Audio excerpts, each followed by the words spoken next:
皆さん、こんにちはなのだ。ずんだもんなのだ。今日は、とある国を紹介するのだ。それが、赤道ギニア、なのだ。この国、面白い秘密があるのだ。実は、みんな聞いてなのだ。赤道ギニア、って名前に、赤道、ってつくのに、実は国土のどこにも赤道は通ってないらしいのだ。って感じなのだ。不思議なのだ。今日はそんな赤道ギニアのニュースを全部で3つご紹介する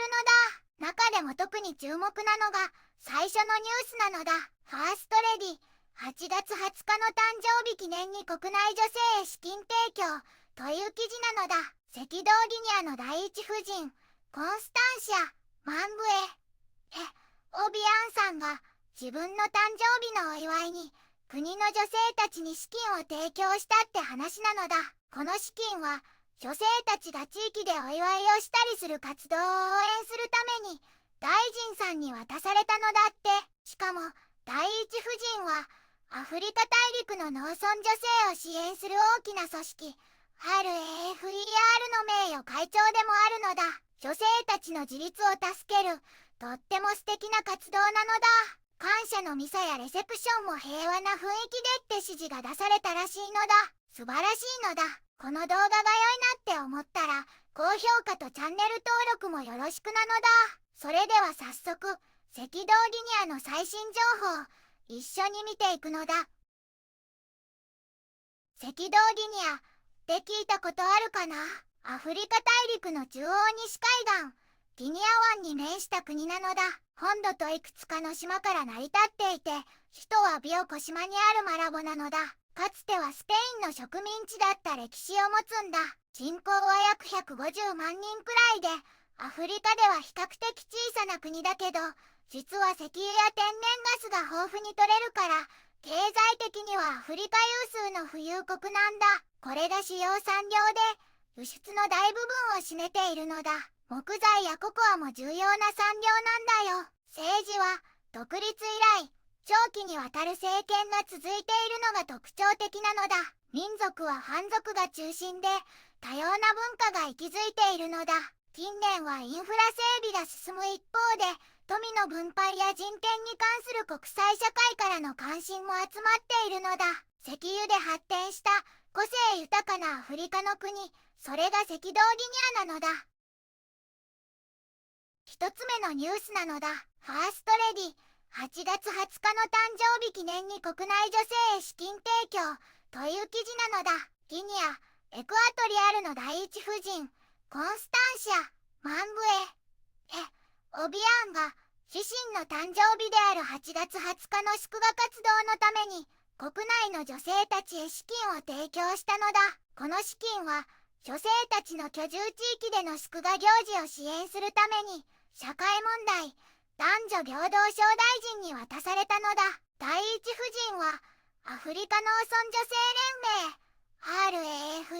RAFER の幹部とも面会したのだ。RAFER はアフリカ大陸の農村地域の女性たちの自立を支援する組織で30カ国以上が加盟しているのだ。第一夫人はこの連盟の名誉会長でもあるのだ。面会ではRAFER の活動進捗や今後の計画について話し合われたのだ。また、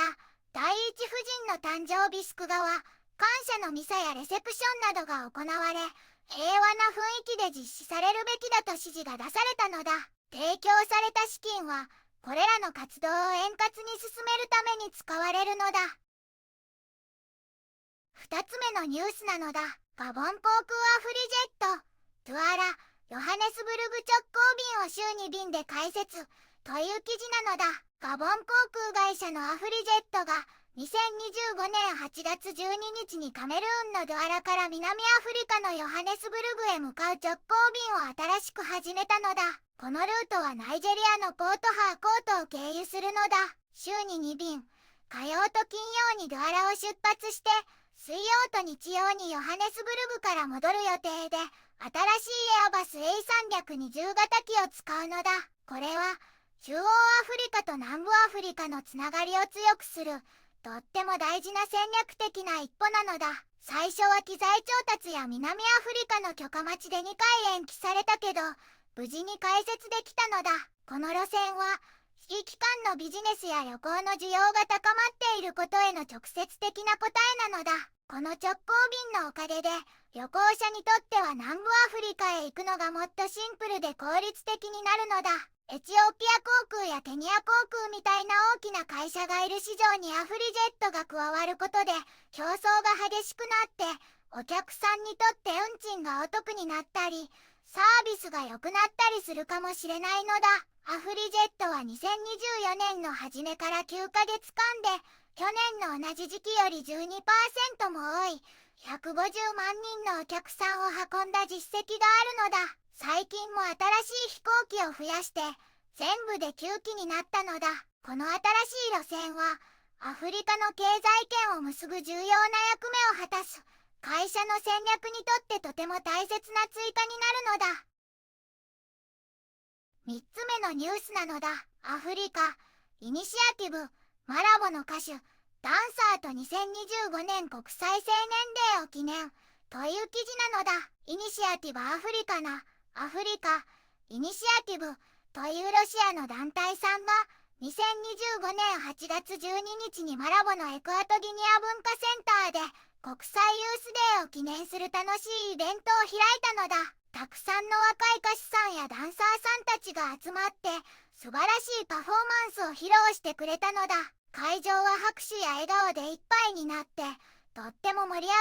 ったのだ。このイベントは若者たちの持つキラキラした才能を応援するのが目的だったのだ。国際ユースデーは国連さんが定めた日で若者が社会のいろいろな課題を解決するためにもっと活躍することの大切さを伝える日なのだ。今年は若者の地元での SDGs 達成に向けた行動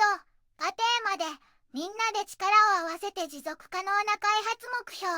SDGs を達成しようと呼びかけられたのだ。若者たちが地域で行動することの大切さが特に強調されたのだ。それから地方政府も若者の意見をしっかり聞いて SDGs 達成のためにお手伝いするべきだと話されたのだ。これは未来のリーダーさんたちを育てるすごく大切なことでもあるのだ。若者たちの無限の可能性を感じられるとっても素敵なイベントだったのだ。未来がますます楽しみになるのだ。今日のニュースでは赤道ギニアのファーストレディによる女性支援や若者の才能を応援するイベントが輝いていたのだ。そしてガボンのアフリジェットが直行便を開設しアフリカ内のつながりがぐっと強まったのだ。それぞれの国が持つ個性やアフリカ全体の発展を感じられるとても希望に満ちたニュースばかりだったのだ。これからのアフリカがますます楽しみなのだ。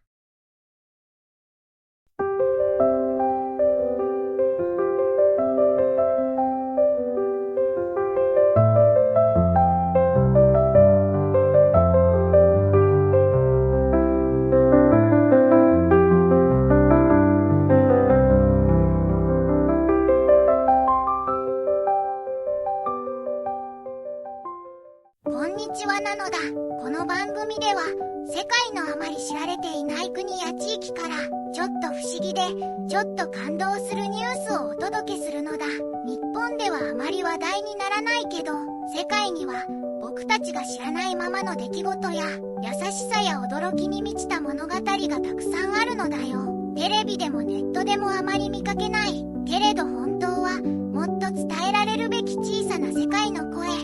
そんな声を僕と一緒に見つけに行くのだ。さあ、一緒に知られざる世界の旅を始めるのだ。